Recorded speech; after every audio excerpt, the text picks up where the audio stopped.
মৰমৰ ছাত্ৰ-ছাত্ৰীসকল, আজি আমি সমাধান কৰিম ক্লাছ 8ৰ অনুশীলনী 5.3 থকা প্ৰশ্নকেইটা। চ' 1 নম্বৰ প্ৰশ্নটো কি কৈছে? আকস্মিক বক্তৃতাৰ প্ৰতিযোগীৰ বাবে বিচাৰকে কাগজৰ টুকুৰা কিছুমানত বিষয়সমূহ লিখি প্ৰতিযোগীয়ে নেদেখাকৈ এখন থালত ৰাখি থ'লে। বিষয়সমূহ কি কি আছে চোৱা, A, B, C আৰু D ৰে চিহ্নিত কৰিলে এজন প্ৰতিযোগীয়ে বাছনি কৰিব পৰা ফলসমূহ কি হ'ব যদি 1 নম্বৰটো কৈছে যে তেওঁক যিকোনো এটা টুকুৰা বাছিবলৈ দিয়া হয়, তেওঁক যিকোনো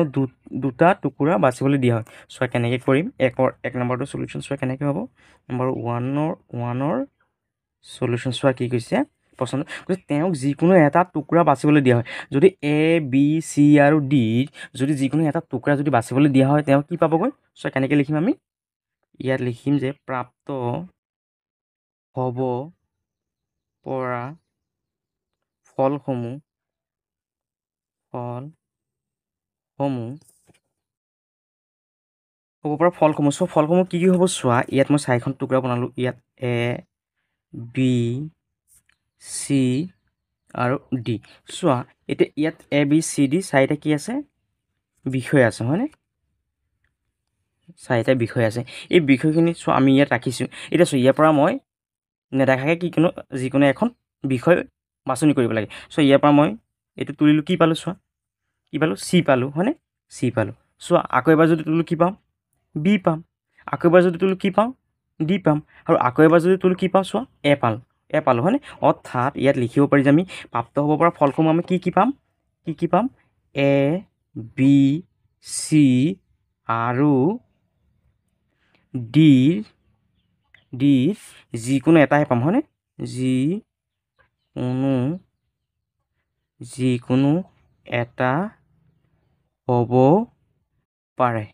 অৰ্থাৎ আমি ক'ব নোৱাৰি যে এটোকেই পাম, হয় এটো আহিব পাৰে, বিও আহিব পাৰে, চিও আহিব পাৰে, ডিও আহিব পাৰে। আৰু এইটো হ'ল আমাৰ 1 নম্বৰটো এনচাৰ। ইয়াৰ পিছত 2 নম্বৰটো চোৱা কি কৈছে, তেওঁক যিকোনো দুটা টুকুৰা বাছিবলৈ দিয়া হয়। এতিয়া চোৱা দুটা টুকুৰা যদি বাছিবলৈ দিয়া হয় কি পাম আমি, নম্বৰ 2ৰ চলিউশ্যন ইয়াত লিখা আছে প্ৰাপ্ত হ'ব পৰা ফলসমূহ হ'ব। চোৱা কি পাম, যেতিয়া দুটা টুকুৰা যদি আমাক যদি বাছিবলৈ দিয়া হয় কি পাম চোৱা, A আৰু B পাম আমি হয়নে। অৰ্থাৎ কি পাব পাৰি, হ'ব A আৰু B পাব পাৰি। তাৰপিছত A আৰু B পাব পাৰি, A আৰু Cও পাব পাৰি হয়নে। অৰ্থাৎ ইয়াত লিখা A আৰু C পাব পাৰি হয়নে, A আৰু B পাব পাৰি, A আৰু C পাব পাৰি, A আৰু Dও পাব পাৰি হয়নে। অৰ্থাৎ A আৰু D। চ' A আৰু Dও পাব পাৰি। এতিয়া চোৱা B আৰু Cও পাব পাৰি হয়নে, ইয়াত লিখা B আৰু C। তাৰপিছত লিখা B আৰু C পিছত কি পাব পাৰি চোৱা, B আৰু C পিছত B আৰু Dও পাব পাৰি হয়নে। আমি B আৰু D পাব পাৰি। চ' আৰু কি পাব পাৰি, B আৰু D। এতিয়া চোৱা C আৰু D পাব পাৰি হয়নে, আৰু C আৰু D পাব পাৰি। আৰু এয়াই হ'ল আমাৰ ফলসমূহ। ইয়াৰ পাছত 2 নম্বৰ প্ৰশ্নটো চোৱা, দুটা নিখুঁত মুদ্ৰা একেলগে টছ কৰিলে প্ৰাপ্ত হ'ব পৰা আটাইবোৰ ফল বাছি উলিওৱা। চোৱা কি পাম, আমি ইয়াত লিখি লোৱা যে 2 নম্বৰৰ চলিউশ্যন এইটো যে প্ৰাপ্ত হ'ব পৰা ফলসমূহ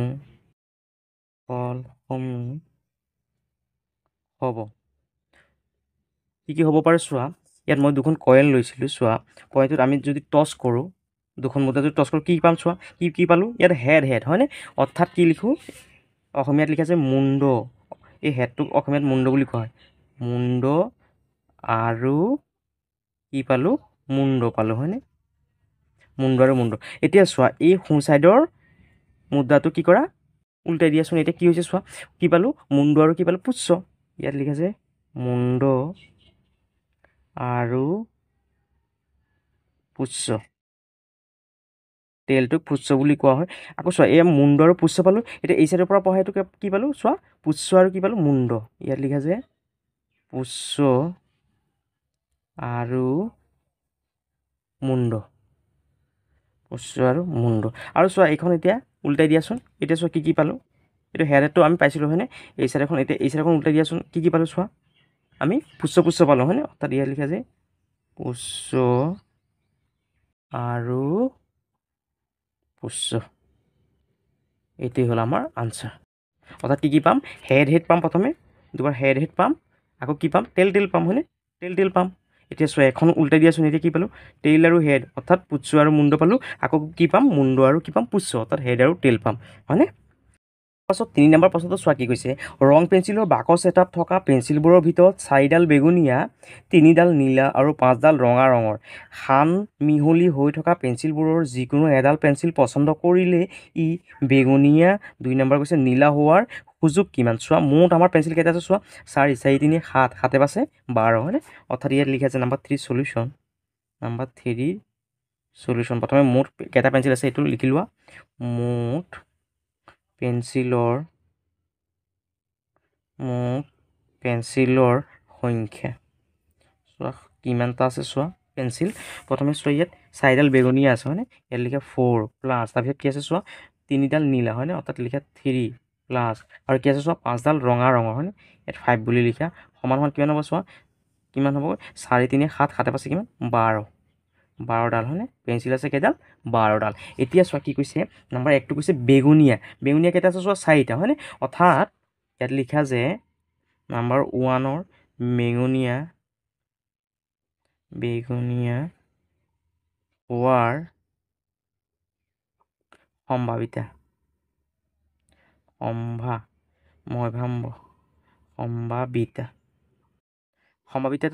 কিমান পাম চোৱা যিহেতু আমাৰ কেইডাল পেঞ্চিল আছে মুঠ আছিলে 12টাৰ ভিতৰত চোৱা কেইডাল বেগুনীয়া আছে কেইডাল 4ডাল অৰ্থাৎ কিমান হ'ব 12 ভাগৰ কিমান হ'ব 4 এতিয়া চোৱা কাটাকাটি কৰাচোন এই 4 নিউটাৰটো পঢ়াচোন 12লৈকে কেইবাৰ যায় 4 12ত কেইবাৰ যাব 3বাৰ হয়নে এই ওপৰত একোনে মানে কি আছে এটা আছে অৰ্থাৎ কিমান হ'বগৈ 3 ভাগৰ 1 এইটো আনচাৰটো কিমান হ'ব 3 ভাগৰ 1 এতিয়া চোৱা নাম্বাৰ 2টো চোৱা কেনেকৈ কৰিম নাম্বাৰ 2 সলিউশ্যন নাম্বাৰ 2টো কি কৈছে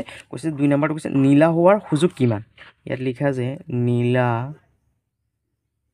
হোৱাৰ সম্ভাৱিতা কিমান হ'ব মুঠ কেইডাল পেঞ্চিল আছিলে আমাৰ 12ডাল পেঞ্চিল আছে আৰু নীলা কেইটা আছিলে চোৱা 3ডাল নীলা হয়নে অৰ্থাৎ ওপৰত কিমান লিখা 3 অৰ্থাৎ এটা মোনাৰ ভিতৰত 12টা কি আছিলে পেঞ্চিল আছিলে এক ধৰিলোঁ এইটো পেঞ্চিল 1 2 3 4 5 6 7 8 9 10 11 12টাৰ পৰা চোৱা ইয়াত আমাৰ নীলা কেইটা কৈছে চোৱা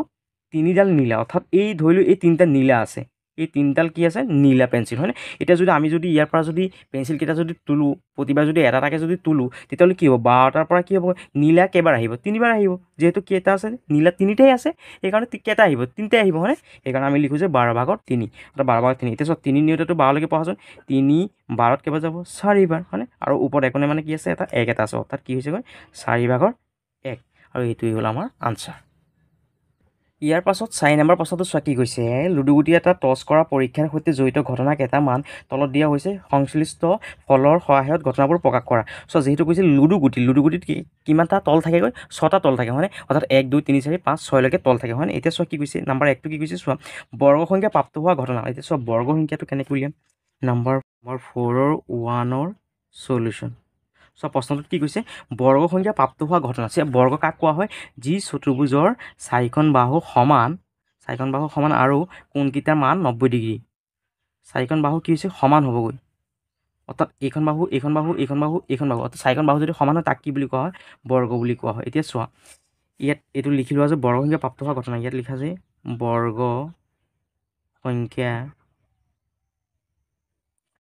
সংখ্যা কিমান হ'ব চোৱা বৰ্গ সংখ্যা হ'ব 1 আৰু কিমান 4 ইয়াত লিখা আছে 1 আৰু 4 1টো এটা কি বৰ্গ সংখ্যা আৰু 4টো চোৱা কি ইয়াত গোল কৰিলোঁ ইয়াত গোল কৰিলোঁ দুটা এই চাইডতো গোল কৰিলোঁ এইটো চাইডেও গোল কৰিলোঁ চোৱা ইয়াত কেইটা এই চাইডৰ পৰা পঢ়িলোঁ দুটা এই চাইডৰ পৰা পঢ়িলেও কেইটা পালোঁ আমি দুটা পালোঁ হয়নে অৰ্থাৎ 4টো কি হ'ব এটা বৰ্গ সংখ্যা চোৱা 5টা যদি লিখোঁ 1 2 3 4 5 চোৱা এই চাইডত 3টা আছে কিন্তু এই চাইডত দুটা আছে হয়নে তেতিয়াহ'লে কি নহ'ব এইটো বৰ্গ সংখ্যা নহ'ব এই চাইডত যদি 3টা হয় এই চাইডতো কি থাকিব লাগিব গোল 3টা থাকিব লাগিব অৰ্থাৎ 9টো কি হ'ব আমাৰ এটা বৰ্গ সংখ্যা হ'বগৈ কিন্তু লুডুৰ পিঠিত কি হৈছেগৈ যিহেতু 6লৈকে আছে তাৰমানে 9টো কি নহ'বগৈ আমাৰ বৰ্গ সংখ্যা নহ'বগৈ অৰ্থাৎ বৰ্গ সংখ্যা কিমান হ'ব 1 আৰু 4 তাৰপিছত চোৱা নাম্বাৰ 2ৰ সলিউশ্যনটো কি হ'ব চোৱা নাম্বাৰ 2ৰ সলিউশ্যন প্ৰশ্নটো পঢ়া কি কৈছে একতকৈ ডাঙৰ অযুগ্ম সংখ্যা প্ৰাপ্ত হোৱা ঘটনা চোৱা লুডুৰ গুটিত কিমানলৈকে থাকেগৈ পিঠি থাকিব কেইখন 6খন 1 2 3 4 5 6 হয়নে ছকণ বৃদ্ধি থাকিব এতিয়া কৈছোঁ অযুগ্ম চোৱা একতকৈ ডাঙৰ এতিয়া এই একতকৈ ডাঙৰ অযুগ্ম সংখ্যা চোৱাচোন অযুগ্ম সংখ্যা কি কি আছে 3 হ'ব আৰু কি হ'ব 5 হ'ব অৰ্থাৎ লিখোঁ যে একতকৈ ডাঙৰ অযুগ্ম একতকৈ ডাঙৰ অযুগ্ম সংখ্যা কিমান হ'ব কৈছোঁ 3 আৰু কিমান হ'ব 5 3 আৰু 5 3 আৰু 5 তাৰপিছত নম্বৰ 3 সলিউশ্যন নম্বৰ 3 সলিউশ্যন 3 নম্বৰটো কি হৈছে চোৱা 6তকৈ ডাঙৰ যুগ্ম সংখ্যা প্ৰাপ্ত হোৱা ঘটনা 6তকৈ ডাঙৰ লুডু গুটিটো 6লৈকে আছে কিন্তু 6তকৈ ডাঙৰ পাম জানো আমি নাপাওঁ তাৰমানে ইয়াত লিখে প্ৰাপ্ত ফল নাই অৰ্থাৎ আমি কেতিয়াও 6তকৈ ডাঙৰ সংখ্যা ইয়াত নাপাওঁ তাৰপিছত নম্বৰ 4টো হ'ব কি নম্বৰ 4ৰ সলিউশ্যন 4 নম্বৰটো চোৱা কি হৈছে মৌলিক সংখ্যা প্ৰাপ্ত হোৱা ঘটনা এতিয়া মৌলিক সংখ্যা কি পাম চোৱা মৌলিক সংখ্যা হ'ব মৌলিক সংখ্যা কেইটা হ'ব কি হ'ব চবতকৈ যোনটো সৰু মৌলিক সংখ্যা এতিয়া চব মৌলিক সংখ্যা মানে কি মৌলিক সংখ্যা মানে যি সংখ্যা অৰ্থাৎ 1 আৰু নিজ সংখ্যাৰ বাহিৰে বেলেগ কোনো উৎপাদক নাথাকে তেনেকুৱা সংখ্যা কি বুলি কোৱা হ'ব মৌলিক সংখ্যা যেনে 13 এটা সংখ্যা লিখিলোঁ এই 13 সংখ্যাটো চোৱা 2 দি কেতিয়াও হৰণ নহয় 3 দি নহয় 4 দি নহয় 5 দিও নহয় 6 দিও নহয় হয়নে অৰ্থাৎ 1টো দি হ'ব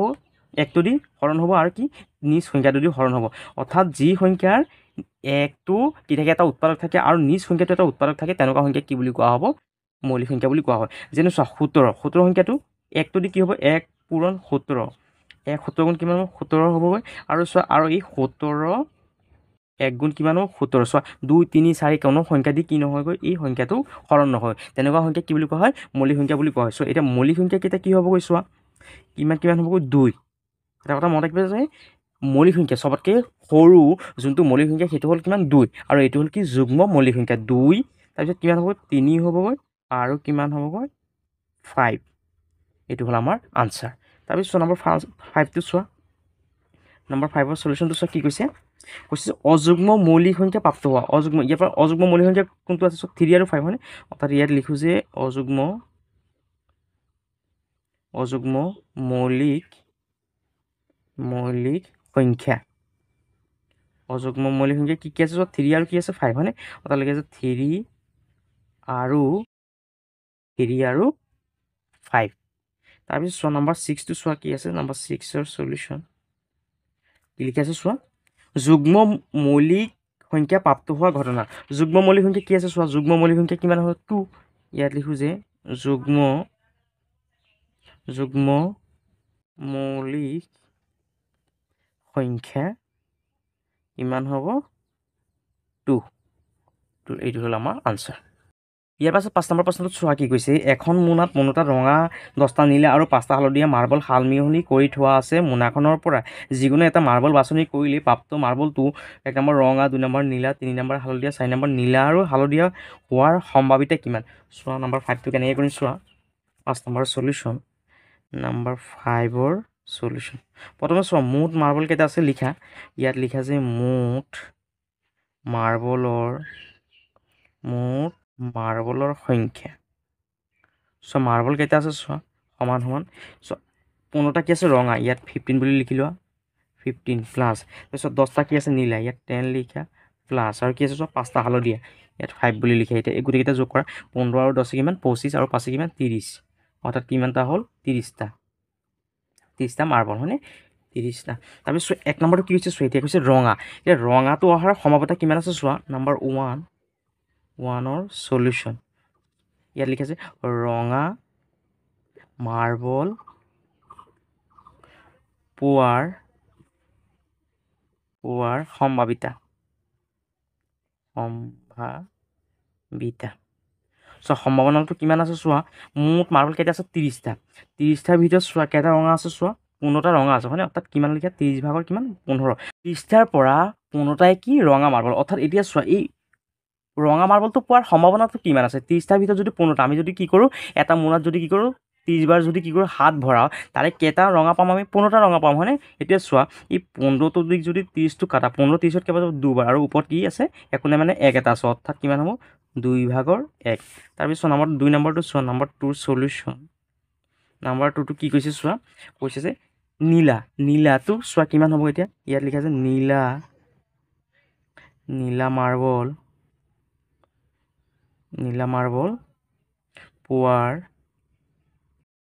পোৱাৰ সম্ভাৱিতা সমান যিহেতু মাৰ্বল কেইটা আছিলে 30টা তলত 30 বুলি লিখে আৰু নীলা মাৰ্বল কেইটা আছে চোৱা 10টা নীলা সেইকাৰণে ওপৰত কিমান লিখা 10 বুলি লিখা এতিয়া কাটাকাটি কৰা এই 0ৰ লগত 0টো কাটি দিলোঁ অৰ্থাৎ কিমান আছে বাকী চোৱা 3/1 হয়নে এতিয়া লিখা নম্বৰ 3টো লিখা নম্বৰ 3 সলিউশ্যন 3 নম্বৰটো কি কৈছে চোৱা কৈছে হালধীয়া ইয়াত লিখা আছে হালধীয়া মাৰ্বল পোৱাৰ সম্ভাৱিতা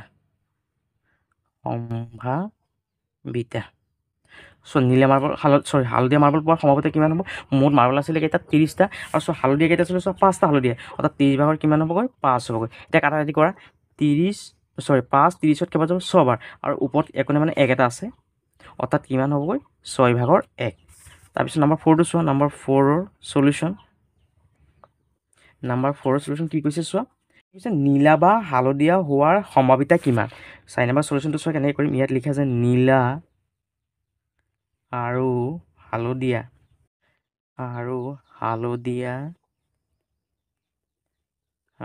মাৰ্বলৰ সংখ্যা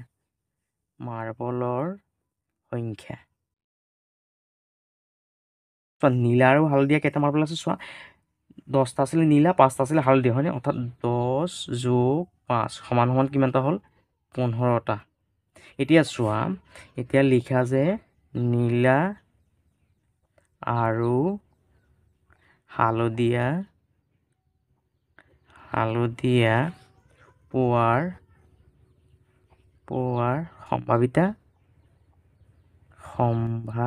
সম্ভাৱিতাটো কিমান হ'ব চোৱা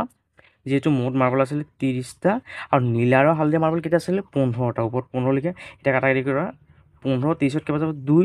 আৰু ওপৰত একোনে মানে 1 এটা আছে অৰ্থাৎ কিমান হ'ব 2/1 এইটোৱে হ'ল আমাৰ আনচাৰ ধন্যবাদ।